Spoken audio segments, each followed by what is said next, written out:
Good afternoon students. आज का basically जो हमारा लेक्चर रहेगा वो हम लोग जेनेटिक्स टर्मिनोलॉजीज़ को देखेंगे। ठीक है, जेनेटिक्स के अंदर जितनी टर्मिनोलॉजी यूज़ होती है हम लोगों ने अभी तक जो अपनी प्रीवियस वीडियो में देखा वो सबसे पहले हम लोगों ने देखी थी कि हिस्ट्री क्या होती है, जेनेटिक्स की हिस्ट्री क्या थी, कैसे जेनेटिक्स जो है नेचर के अंदर आई। उसके बाद हमने कौन कौन सी थ्योरीज दी गई जेनेटिक्स से रिलेटेड, ठीक है, जीन से रिलेटेड, ऑफस्प्रिंग और पेरेंट्स से रिलेटेड कितनी जो है डिफरेंट टाइप ऑफ थ्योरीज जो भी दी गई वो हम लोगों ने देखी थी। ठीक है बेटा, देखो हम लोगों ने जेनेटिक्स की बात की थी। उसके बाद चेंज कहाँ पे आता है वो देखा था, चेंज क्यों आया, कब लोगों के दिमाग में ये लगा कि हाँ जेनेटिक्स नाम की कोई चीज़ होती है, थ्योरीज आई, कौन कौन सी थ्योरी थी वो देखी हम लोगों ने। ठीक है, डिफरेंट साइंटिस्ट के जो एजेप्शन थे, वेसमैन थ्योरी थी। ठीक है, ये तीनों साइंटिस्ट जो डिफरेंट डिफरेंट जैसे मूलर रेडिएशन से रिलेटेड, मॉर्गन लिंकेज से रिलेटेड, गैरोड आपका फिनाइल कीटोन यूरिया से रिलेटेड, इनके बारे में हम लोग पहले स्टडी कर चुके थे। लास्ट जो हमारा लेक्चर था वो मेंडल के बारे में था, प्रॉपर कि मेंडल कहाँ का था, कहाँ के रहने वाला था, कहाँ पे उसने क्या काम किया, कहाँ पे पढ़ाई की, रिजल्ट क्या निकले, सक्सेस कहाँ मिली, उसके पेपर को कहाँ पब्लिश हुए, पी प्लांट की क्या फ़ायदे निकले। ठीक है, कौन सी टेक्निक अपनाई, कौन कौन से क्रोमोसोम पे कौन कौन से कैरेक्टर थे, कौन कौन से कैरेक्टर उसने स्टडी किए, मेंडल की सक्सेस के क्या थे, मेंडल की सक्सेस क्यों नहीं, उसकी मतलब जो पब्लिकेशन थी वो क्यों नहीं हो पाई थी, अनफॉर्चुनेट वो क्यों था, और कौन से 3 साइंटिस्ट थे जिन्होंने उसको आगे बढ़ाया था। आज हम लोग बात करेंगे बेटा जेनेटिक्स टर्मिनोलॉजी की। तो बेटा जो जेनेटिक्स टर्मिनोलॉजी की अगर मैं बात करता हूँ तो सबसे पहला वर्ड जो बेटा आता है वो आता है मेरा, क्या वर्ड आता है बेटा, जीन। तो बेटा हम लोग ने दूसरी जो हमारी स्लाइड थी उसके अंदर हम लोगों ने देखा था कि एक सेल, सेल के अंदर डीएनए, ठीक है ना, सेल के अंदर न्यूक्लियस, न्यूक्लियस के अंदर क्रोमोसोम, क्रोमोसोम के ऊपर डीएनए, और डीएनए के ऊपर बेटा प्रेजेंट होता है हमारा जीन। और बेटा जीन जो जिस रीजन पे प्रेजेंट होता है उसको मैं बोलता हूँ बेटा लोकस। क्रोमोसोम की जिस पोजीशन पे मेरा जीन प्रेजेंट होता है, जैसे मान लो ये क्रोमोसोम है, ये क्रोमोसोम है और यहाँ पे मेरा कोई जीन प्रेजेंट है, तो इस पॉइंट को मैं क्या बोलता हूँ बेटा, लोकस बोलता हूँ। दूसरी बात बेटा, जो जीन टर्म है बेटा, मेंडल ने तो इन इन जीन को बोला था बेटा फैक्टर। ठीक है ना, फैक्टर। ये जो जीन जीन टर्म थी बेटा ये दी थी किसने, जॉनसन ने। ठीक है ना, ये याद रखना बेटा, बेबी जॉनसन। ठीक है ना, तो इस तरीके से मैंने भी याद रखा था कि जीन किसने टर्म दी थी, जॉनसन ने। ठीक है, उसके बाद बेटा बात आती है ट्रेट। ट्रेट क्या होते हैं, ट्रेट जो भी आपका पास ऑन होता है, जो कैरेक्टर पास ऑन होता है उसको हम ट्रेट बोलते हैं।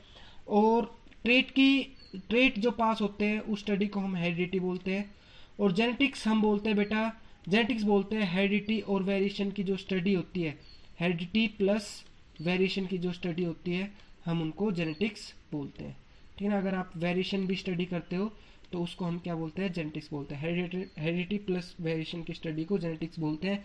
हेरिडिटी क्या होती है, जो ट्रेट पास होते हैं उसको हम हेरिडिटी बोलते हैं। ट्रेट क्या होते हैं, जो भी कैरेक्टर होते हैं, जो भी कैरेक्टर होते हैं उनको हम ट्रेट बोलते हैं, जैसे स्मॉल, ड्वार्फ, ब्लैक, वाइट। ठीक है ना, ये सब क्या है बेटा, ट्रेट है। उसके बाद बेटा कुछ और टर्मिनोलॉजीज की मैं बात करता हूँ। तो जैसे मान लो अगर आप, मैं ये कहता हूँ कि बाहर से जो भी अपीयरेंस होता है ना मुझे किसी को देख के, वो बेटा उसका क्या होता है, फिनोटाइप होता है।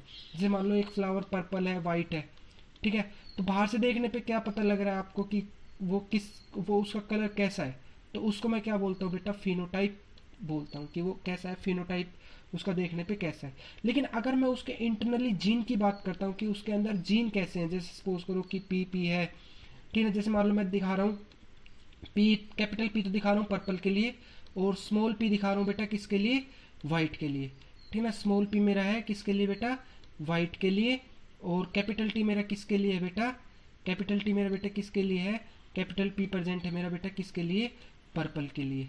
ठीक है, तो अब बेटा बात आती है कि अगर मान लो इसके जीनोटाइप होता है कि अगर इसके अंदर जो कॉपी है वो कैपिटल पी प्रेजेंट है, capital P small P present है, स्मॉल पी प्रेजेंट है। बेटा यहाँ पे मैंने देखो दो दो कॉपी दिखाई, दो हर उसमें दो टर्म दिखाई है। क्यों दिखाई बेटा ये, क्योंकि आपके बेटा जो क्रोमोसोम होते हैं बेटा वो पेयर में होते हैं, होमोलोगस पेयर होते हैं, होमोलोगस पेयर होते हैं, इसलिए बेटा जो जीन है बेटा वो भी आपके किस में प्रेजेंट होते हैं बेटा, पेयर में प्रेजेंट होते हैं, ठीक है। अब ये पेयर बेटा अगर सेम है तो होमोजाइगस, और बेटा ये अलग अलग है, ये देखो ये अलग अलग है, तो ये बेटा कैसा है, हेट्रोजाइगस।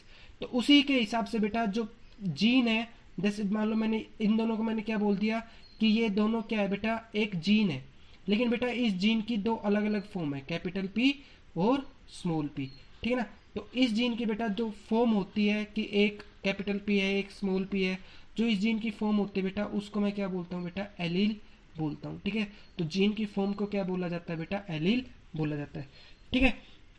एक वर्ड आता है बेटा मोनोहाइब्रिड। मोनोहाइब्रिड क्या होता है बेटा, जब आप खाली एक टाइम पे एक ही कैरेक्टर को स्टडी करते हो तो ऐसी कंडीशन को मैं बोलता हूँ बेटा मोनोहाइब्रिड क्रॉस। जैसे मान लो आपने आपने एक कैरेक्टर स्टडी किया, कौन सा, कलर का, ठीक है, तो ये क्या है बेटा, मोनोहाइब्रिड क्रॉस। अगर आप इसके कलर के साथ इसकी हाइट को भी ऐड कर देते तो बेटा ये क्या हो जाता है, डाईहाइब्रिड क्रॉस। तो इसी तरीके से कोई और कैरेक्टर ले ले, ट्राईहाइब्रिड क्रॉस, ठीक है। इसी के अंदर बेटा एक आता है वर्ड डोमिनेंट और एक आता है बेटा रिसेसिव। सपोज करो कि आपके दोनों जो है, दोनों अगर पी पी प्रेजेंट है तो ये फ्लावर कैसा होगा बेटा, पर्पल होगा ना, क्योंकि दोनों सेम कंडीशन है, ठीक है। और अगर मान लो दोनों स्मॉल पी है तो ये कैसा होगा बेटा, ये कैसा होगा सर, ये वाइट होगा। लेकिन अगर मैं पूछता हूँ बेटा, अगर मान लो एक कैपिटल पी है और एक स्मॉल पी प्रेजेंट है, ठीक है ना, ये वाली कंडीशन है, ये वाली कंडीशन है, तो ये कैसा होगा बेटा।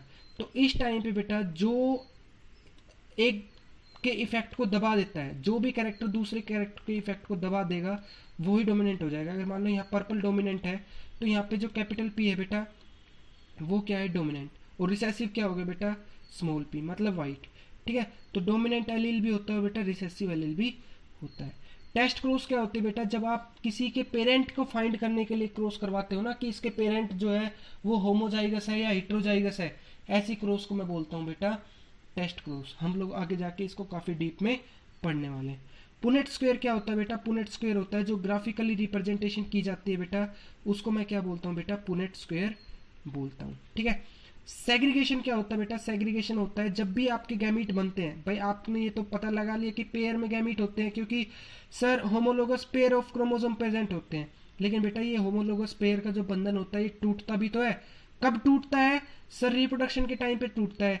कब टूटता है सर, जब स्पर्म और एग की फॉर्मेशन होती है सर, जब टूटता है, क्योंकि सर उनमें क्या होता है सर, उनमें मियोसिस डिवीजन होती है, और जब सर मियोसिस डिवीजन हो जाती है ना तो जो पेयर होते हैं होमोलोगस पेयर जो होते हैं वो बेटा सेपरेट हो जाते हैं, तो इसीलिए बेटा सेग्रीगेशन होती है, ठीक है। जब गैमीट बनते हैं तो आपके जो जीन है बेटा वो सेग्रीगेट होते हैं। बेटा मैंने आपको पहले बताया था कि जीन और एलील के बीच में डिफरेंस आपको समझना बहुत ज़्यादा ज़रूरी है। तो हम लोगों ने जैसे मान लो एक कैरेक्टर लिया था, अभी जो कैरेक्टर लिया था वो लिया था हमने कौन सा, कलर, ठीक है ना, कलर ले लिया, ठीक है। कलर हमने स्टडी किया, कलर में हमने देखा कि सर पी जो है, पी अल्फ़ाबेट जो है बेटा, पी जो जीन है वो आपको क्या दिखा रहा है, जीन दिखा रहा है, ठीक है। अगर मान लो ये जो पी है ये दो अल्टरनेट फॉर्म में पाया जाता है, एक कैपिटल पी और एक स्मॉल पी, तो बेटा ये जो है जीन, इसकी जो फॉर्म है इसको मैं क्या बोलता हूँ बेटा, ये इसकी जो फॉर्म है इसको मैं क्या बोलता हूँ बेटा, ये इसके एलीलिक फॉर्म है। ये इसके दो अलग अलग फॉर्म है, इनको मैं क्या बोलता हूँ बेटा, इसके एलील बोलता हूँ, ठीक है ना। अगर सिंगल सिंगल की बात करता हूँ तो बेटा इसको मैं जीन बोल सकता हूँ कि पी जीन है, और इसको भी मैं जीन बोल सकता हूँ, ये जीन भी है बेटा और एलील भी है, लेकिन ये जो है बेटा ये खाली जीन है बेटा। एक एलील हमेशा जीन हो सकता है, एक एलील हमेशा जीन हो सकता है, लेकिन एक जीन हमेशा एलील हो ये जरूरी नहीं है, ठीक है ना। तो मैं कैपिटल पी इन दोनों को कंबाइंड करके सिर्फ जीन बोल सकता हूँ, ठीक है। उसके बाद बेटा इस चीज़ का अगर डाउट रह जाए तो बेटा कमेंट में ज़रूर लिख देना, ठीक है, जीन और एलील के बीच में डिफरेंस। दूसरा बेटा एक चीज़ और पीछे रह गई, रेसिप्रोकल क्रॉस। एक वर्ड और आता है बेटा रेसिप्रोकल क्रॉस। रेसिप्रोकल क्रॉस का मतलब ये होता है, जैसे सपोज करो आपका एक पेरेंट पहले आपने ले रखा ए और फीमेल ले रखी है बी, मेल ले रखा है ए और फीमेल ले रखी है बी, जब आपने रिप्रोडक्शन करवाई। दूसरे टाइम पे आप इसको फीमेल ले लो, इसको फीमेल ले लो और इसको ले लो बेटा मेल। पहले टाइम पे आपने क्या किया था, इसको मेल लिया था और इसको क्या लिया था बेटा, फीमेल। दूसरी बार जब आप रिप्रोडक्शन करवा रहे हो इसको फीमेल ले लो और इसको क्या ले लो सर, मेल। आप सोचोगे सर ये कैसे हो सकता है, बेटा ये प्लांट के अंदर हो सकता है। फ्लावर के अंदर मैं क्या करता हूँ, एक के एंथर को लेके इसकी स्टिग्मा के ऊपर डाल देता हूँ, दूसरी बार इसके एंथर को लेके इसकी स्टिग्मा के ऊपर डाल देता हूँ। ठीक है, तो इस तरीके से मैं जो है रेसिप्रोकल क्रॉस करा सकता हूँ। ठीक है बेटा। उसके बाद बेटा बात आती है मोनोहाइब्रिड क्रॉस। मोनोहाइब्रिड क्रॉस का बेटा मतलब होता है जब आप एक टाइम पे खाली एक ही कैरेक्टर को स्टडी करते हो, जब आप एक टाइम पे सिर्फ एक कैरेक्टर को स्टडी किया जाता है तो उसको मैं क्या बोलता हूँ बेटा, मोनोहाइब्रिड क्रॉस बोलता हूँ। ऐसी क्रॉस को मैं क्या बोलता हूँ बेटा, मोनोहाइब्रिड क्रॉस बोलता हूँ, जब एक टाइम पे सिर्फ एक ही कैरेक्टर आपका स्टडी किया जाए। ठीक है, जैसे मान लो यहाँ पे मैंने हाइट स्टडी की, हाइट के दो एलिलिक फॉर्म प्रेजेंट है आपकी, कौन सी, टॉल और शॉर्ट। प्लांट का फ्लावर का कलर देखा मैंने रेड और वाइट, प्लांट का सीड का कलर देखा बेटा येलो और ग्रीन। तो मतलब एक कैरेक्टर को स्टडी कर रहा हूँ, ठीक है ना, और उसकी अल्टरनेट फॉर्म जो है वो प्रेजेंट है, टॉल है, शॉर्ट है, रेड है, वाइट है, कॉन्ट्रास्टिंग कैरेक्टर है बेटा ये। ठीक है, हम लोगों ने कॉन्ट्रास्टिंग कैरेक्टर मेंडल का पिछले उसमें देखे नहीं। ठीक है, अब बेटा बात करता हूँ मोनोहाइब्रिड क्रॉस की। तो बेटा जो मोनोहाइब्रिड क्रॉस होती है ना, मोनोहाइब्रिड क्रॉस करते टाइम पे आप लोगों को कुछ एक फैक्टर्स ध्यान रखने होते हैं कि किस किस पे जो क्रॉस है कौन कौन से रूल पे फॉलो करती है। पहली बात बेटा आपको लेने होते बेटा पेरेंट्स, दूसरा बेटा करवाने बनाने होते बेटा उनके गैमीट्स, उसके बाद बेटा इनकी करानी होती है फ्यूजन, फ्यूजन के बाद बेटा जो रिजल्ट आया उसकी करवानी है हमें क्या, सेल्फिंग। मतलब इन दोनों की आपस में क्या करवा दी बेटा, सेम सेम की क्या करवा दी बेटा, सेल्फिंग।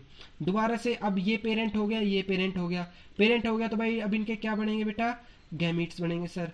अब इनके गैमीट्स बनने के बाद बेटा मैं क्या करता हूँ, इनको एक चेकर बोर्ड बना के इनके पॉसिबिलिटी चेक करता हूँ। देखो कैसे, पहले देखो मैंने क्या लिया, कैपिटल टी पेरेंट ले लिया और एक ले लिया स्मॉल टी। अब मैं क्या करता हूँ, यहाँ से देखो कैपिटल टी से कितने कैसे किस तरीके गैमीट बनेंगे बेटा, बेटा इनका अलग होना तो जरूरी है क्योंकि रिप्रोडक्शन के टाइम पे मियोसिस होती है। अब बेटा ये यहाँ से कैपिटल टी निकलेगा, यहाँ से कैपिटल टी निकलेगा, निकलेगा तो कैपिटल टी ना, सबके अंदर जाएगा तो कैपिटल टी, और इसी तरीके से इसके अंदर भी बेटा सबके अंदर क्या जाएगा, स्मॉल टी। तो मुझे बार बार कैपिटल टी सारे कैपिटल टी लिखने की जरूरत नहीं, सारे स्मॉल टी एक लिख लेता हूँ, पॉसिबिलिटी स्मॉल टी की होगी और इस साइड कैपिटल टी की होगी, तो इन दोनों को मिलाएंगे तो बेटा सारे के सारे कैसे बनेंगे आपके, कैपिटल टी स्मॉल टी।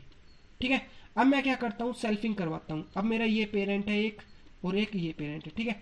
अब मैंने क्या किया, इनकी सेल्फिंग करवाई और इनसे गैमिट बेटा कितने तरीके के बनेंगे, दो तरीके के सर, कौन कौन से, capital T small T, capital T small T. अब मैं क्या करता हूँ, इनका एक चेकर बोर्ड बना लेता हूँ, एक इनका एक पुनेट स्क्वायर बना लेता हूँ, बताया था ना एक ग्राफ होता है। तो यहाँ पे ये जो है इनको मैंने यहाँ पे लिख दिया बेटा, और ये जो है इनको मैंने बेटा कहाँ पे लिख दिया, यहाँ पे लिख दिया, ठीक है।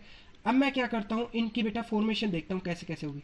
कैपिटल टी इस साइड से आया, कैपिटल टी इस साइड से आया, तो क्या बनेंगे बेटा, capital T small, capital T. यहाँ से स्मॉल टी आया बेटा, इस साइड से आया बेटा कैपिटल टी आ रहा है ना भाई, अरे ये देखो यहाँ से आ रहा है ये, ठीक है ना, कैपिटल टी स्मॉल टी। इसी तरीके से बेटा ऊपर से आएगा कैपिटल टी और नीचे से आएगा बेटा small T, capital T small T, और इस साइड से बेटा ऊपर से आएगा स्मॉल टी और नीचे से आएगा सर स्मॉल टी। तो आपके किस किस तरीके के बनेंगे बेटा, एक तो बना बेटा कैपिटल टी, और एक कैसा बना बेटा capital T small T sir, और एक कैसा बना बेटा स्मॉल टी। अब बेटा नंबर चेक करो, नंबर इसका कितना है बेटा 1, ये तरीके के जीन कितने प्रेजेंट है बेटा 2, और ये तरीके के जीन कितने प्रेजेंट है बेटा 1। तो मैं ये कह सकता हूँ क्या कि जो जीनोटाइपिक रेशियो वो 1:2:1 है। अब बेटा ये देखो ये कैसा बनेगा, कैपिटल टी है तो बेटा टोल, और बेटा यहाँ पे कैपिटल टी स्मॉल टी है, चलेगी किसकी बेटा, जो डोमिनेंट होगा। अगर हमारा टी डोमिनेंट है तो कैसा होगा बेटा टोल, कैपिटल टी डोमिनेंट है तो, और बेटा यहाँ पे भी कैसा होगा बेटा टोल, तो टोल कितने होगा बेटा 3, और यहाँ पे कैसा है बेटा स्मॉल टी है, तो ये कैसा हो गया बेटा ड्वार्फ।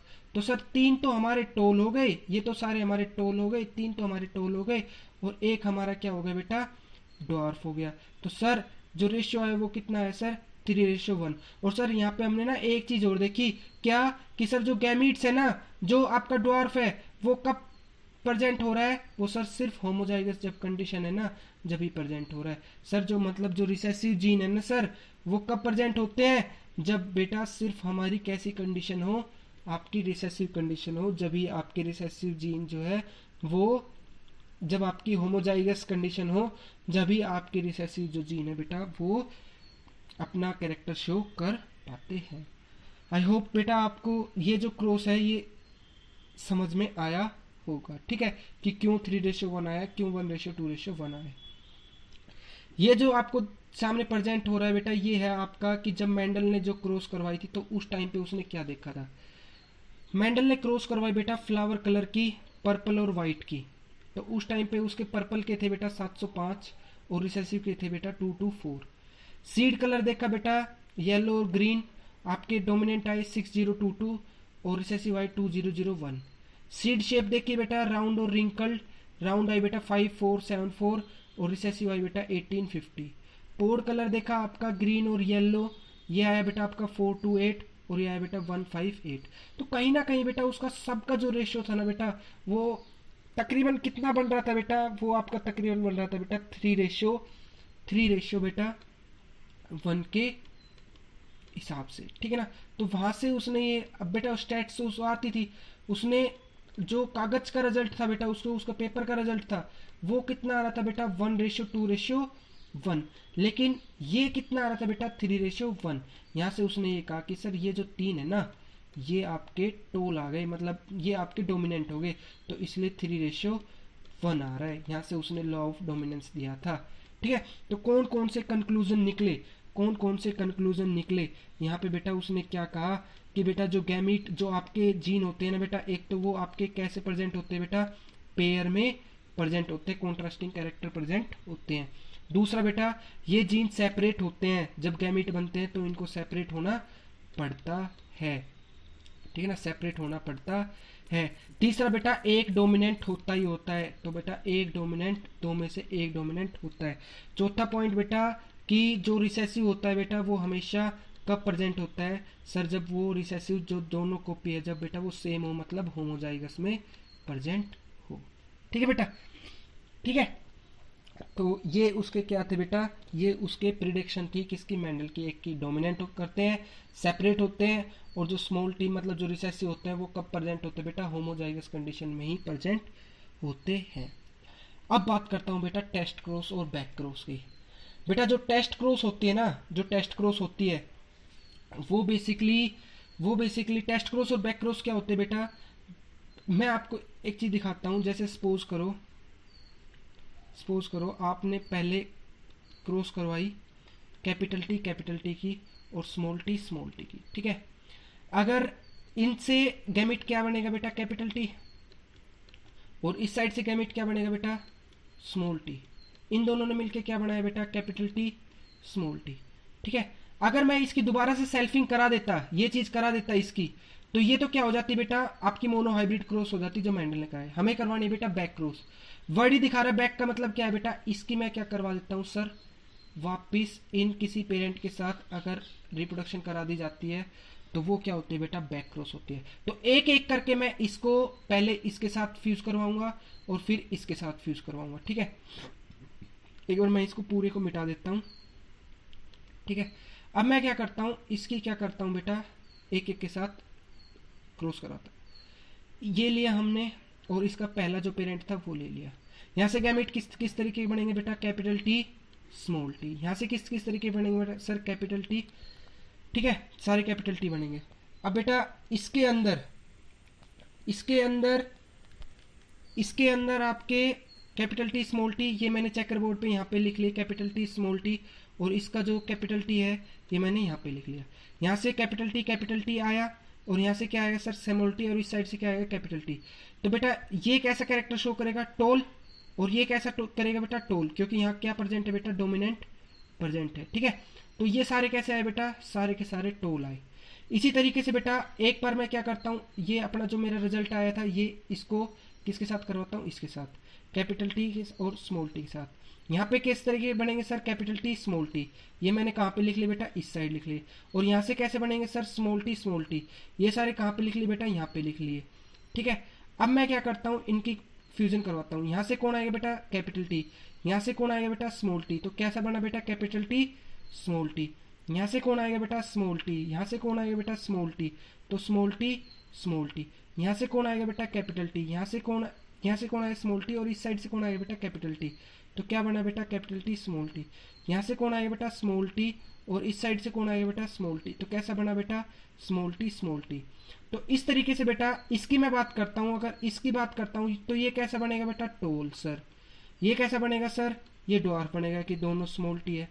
ये कैसा बनेगा टोल सर, क्योंकि इसमें एक कैपिटल टी आ गया। ये कैसा बनेगा बेटा, ये बनेगा आपका ड्वार्फ।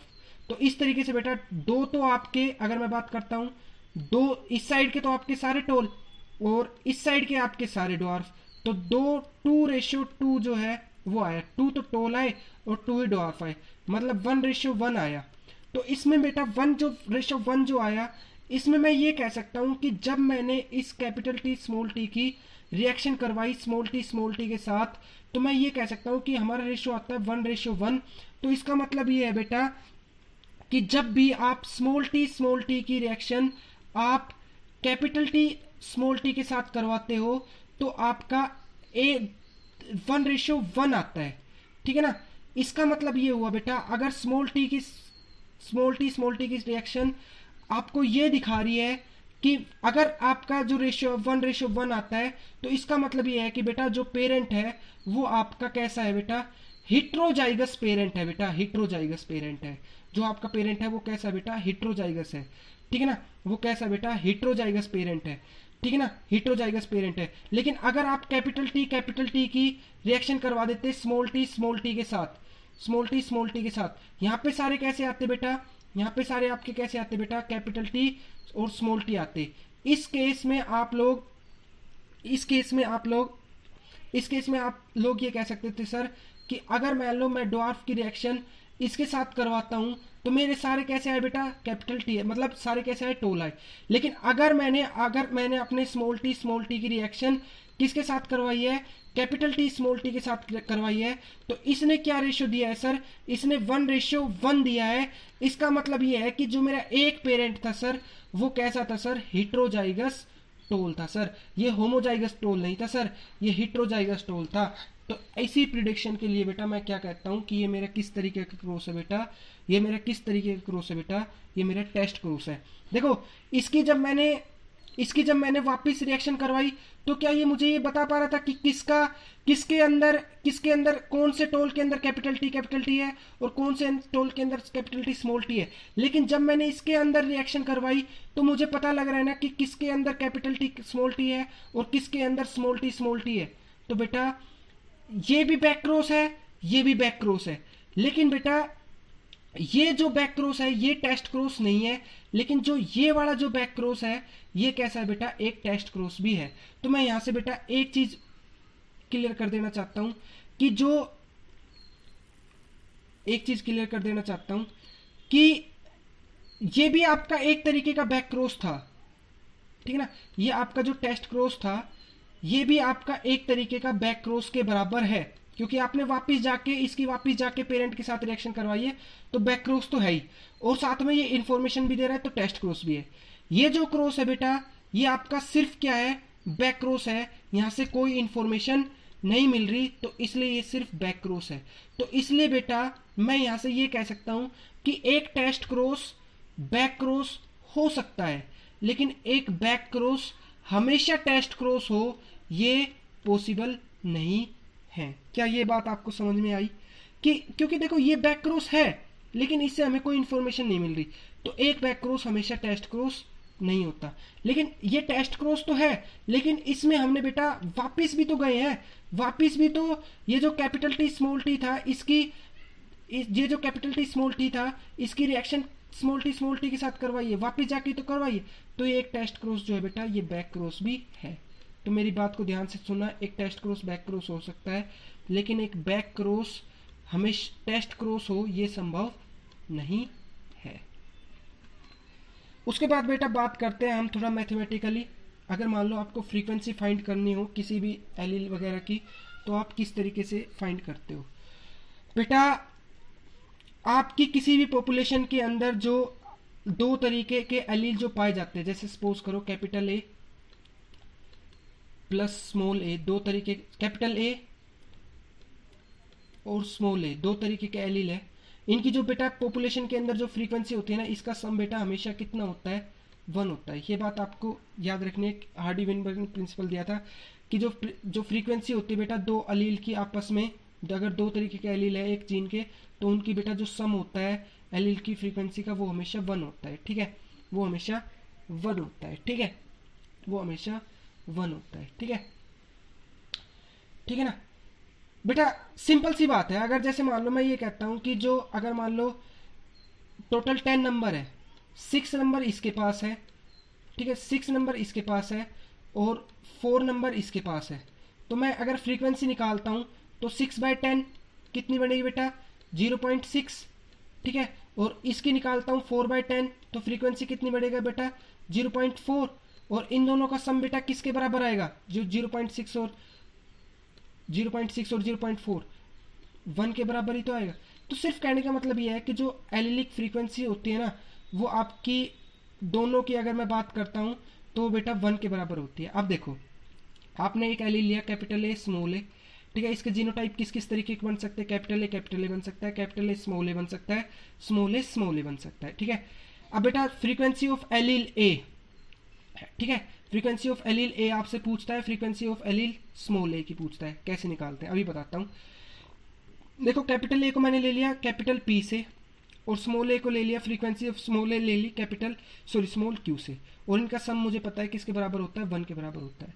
अगर बेटा मैं इनको दोनों साइड स्क्वायर कर देता हूँ, अगर मैं इनकी दोनों साइड स्क्वायर कर देता हूँ तो बेटा क्या मुझे इस तरीके का फॉर्मूला मिलता है?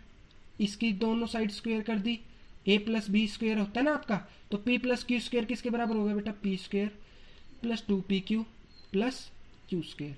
तो अगर मुझसे कोई a की फ्रीक्वेंसी पूछता है तो मेरा a किसके बराबर था सर? p के बराबर था। एक तो ये लूंगा, दूसरा किसका लूंगा बेटा? इसके अंदर भी तो p है, इसकी भी फ्रीक्वेंसी लूंगा। तो बेटा अगर आपको a की फ्रीक्वेंसी लेनी है तो एक तो आपको देखो, इसमें p को किससे चेंज कर देता हूँ? a के साथ चेंज कर देता हूँ, ठीक है ना, और q को स्मॉल a के साथ चेंज कर दिया ना। इस वाली टर्म को यहाँ चेंज करके दिखा दिया। ठीक है, अब बेटा अगर मान लो a की फ्रीक्वेंसी निकालनी है तो a कहाँ है बेटा? एक तो यहाँ पे, तो इसको उठा के लिख दो सीधा सीधा, और आधा इसके अंदर है तो हाफ इसका लिख दो बेटा। ठीक है ना, तो ये क्या दिखाएगा बेटा? मेरा ये टोटल सम मेरा किसकी फ्रीक्वेंसी दिखाएगा बेटा? a की फ्रीक्वेंसी दिखाएगा। और स्मॉल a की फ्रीक्वेंसी कौन दिखाएगा सर? स्मॉल a की ये दिखाएगा और आधा मेरा इसका दिखाएगा। ठीक है ना, तो ये लिख दिया और हाफ इसका लिख दिया। ठीक है, अभी मैं आपको बताता हूँ कि किस तरीके से मतलब आपकी जो है चलो एक चीज और दिखा देता हूँ कि जो ये हमने जो रिजल्ट निकाले थे ये भी तो इसी तरीके से निकाले थे ना, कि आपका 1 तो ये आता है, 2 ये आता है और 1 ये वाला आता है। ठीक है, अभी मैं आपको एक क्वेश्चन और दिखाता हूँ कि जैसे सपोज करो दो आपको फ्रीक्वेंसी दे रखी है, p की फ्रीक्वेंसी दे रखी है 0.1 और q की दे रखी है 0.9। ठीक है, अब मैं क्या करता हूँ, p प्लस क्यू को स्क्वायर कर देता हूँ दोनों तरफ। p प्लस क्यू को स्क्वायर कर दिया तो p प्लस क्यू का स्क्वायर जो बेटा p square plus 2pq plus q square. ठीक है ना, p का स्क्वायर अगर मान लो इसका स्क्वायर करता हूँ तो किसके बराबर आएगा बेटा? 0.01 के बराबर। और अगर 0.9 का स्क्वायर करता हूँ तो वो बेटा किसके बराबर आएगा? 0.81 के बराबर। और 2pq करता हूँ, 2pq कर लो आप, 2 गुणा मल्टीप्लाई 0.1 मल्टीप्लाई 0.9। ठीक है ना, तो किसके बराबर आएगा बेटा? 0.18 के बराबर आएगा। तो बेटा यहाँ से अगर मुझे p की फ्रीक्वेंसी निकालनी होगी, p की फ्रीक्वेंसी, ठीक है, तो p कहाँ पे प्रेजेंट है बेटा? एक तो इसके अंदर प्रेजेंट है, ये कितना है बेटा? ये है 0.01, और बेटा हाफ इसके अंदर भी तो प्रेजेंट है ना, मतलब 0.9। ठीक है ना, तो 0.9 ये 18/2 मतलब 0.9 ठीक है, तो फ्रीक्वेंसी कितनी है बेटा? 0.1, और q की कितनी है बेटा? 0.9। ठीक है बेटा, तो इस तरीके से हम लोग फ्रीक्वेंसी फाइंड कर सकते हैं। ठीक है, तो ये आपका था जो भी मैथमेटिक्स थी इससे रिलेटेड। ठीक है, यहाँ पे हम लोग लेक्चर को ख़त्म करते बेटा। आई होप आप लोगों को ये बेटा समझ में आया होगा। ठीक है, और बेटा अगर अच्छा लगे तो कमेंट करके ज़रूर बताइएगा ताकि मुझे आगे वीडियो बनाने में हेल्प मिले। ठीक है बेटा, okay, thank you guys, thank you.